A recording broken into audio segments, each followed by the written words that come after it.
this book from Harold Klemp. And that's exactly what I thought. Well, heck, that's the title of what we're going to talk about today. What lessons did I learn?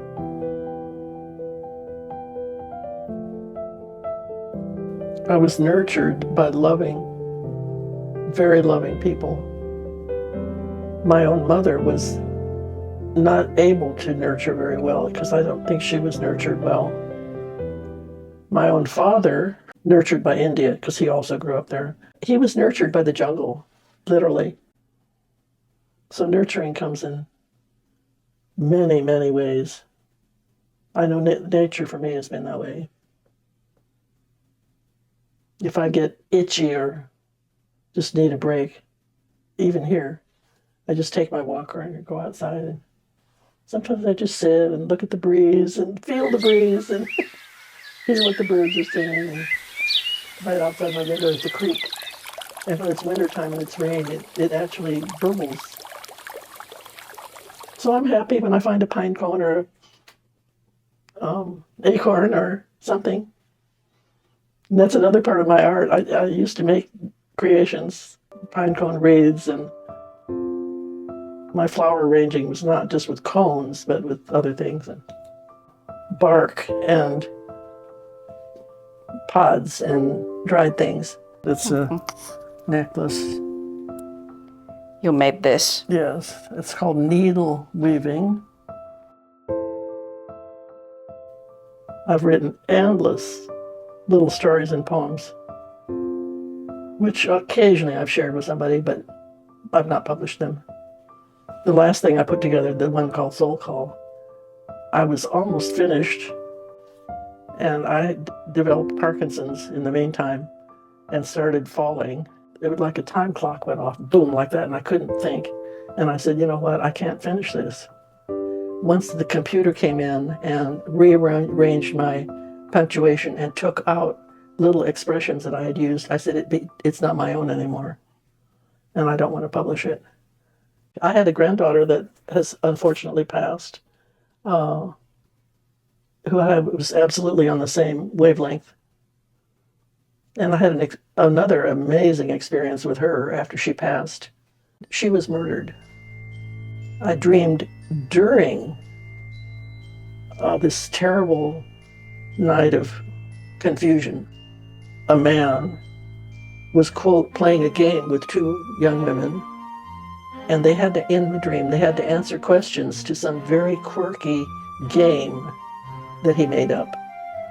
And if they answered correctly, they were safe, and if they didn't answer correctly, they were not safe. Well, she was actually murdered at that time. And I know nothing more than that. And I had this dream, which I just thought was so weird. And within a day or two, her father, my son, called me up and said that she was dead. I debated telling him or his wife because they were in such deep grief. But because afterwards, I actually saw her moving from this life to the next. I visually saw movement. And her means of conveyance was long, it was horizontal, it was shaped like a rocket, but it was not a rocket.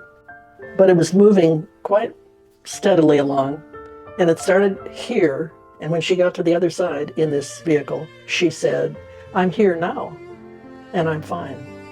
She said, "Let's sit together, and we'll work together, and it will create more light that way." And I thought, wow. So she's somewhere.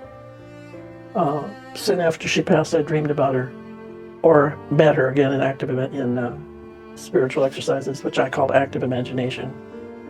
That was what I hesitated telling her parents, because they are not believers in a source.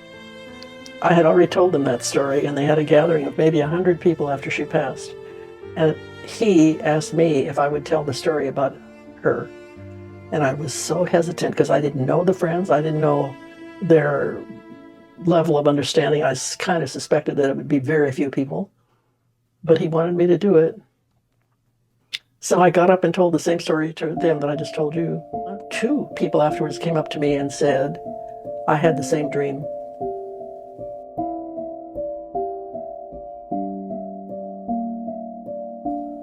I think my life has woven itself together in ways that it doesn't matter to me that some of them were published or not published. It doesn't have anything to do with anything. But what matters is that I did it and I experimented. And was always searching for one more thing that was beautiful. For many, many years, I've known how to write really thoughtful little notes and that kind of thing, and I've done that always. But I've decided that that's what I think. So now I've come to the conclusion for myself that I want to carefully put together everything that I know about that person and try to come up with something that they will love, not that I think they might. And I received a gift like that, which I'm actually wearing right now. I don't know if you can see this bracelet.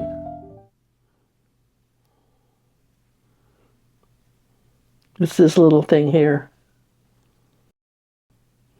A friend of mine just visited, and I've known her many years. She, too, is an artist. She gave it to me for my birthday, which is in December, coming December. She says, but Nancy, any day that it feels like the right moment, you can open it. So it was this morning. I opened it this morning. I thought, well, this feels like such a celebration to share my story. Happy birthday!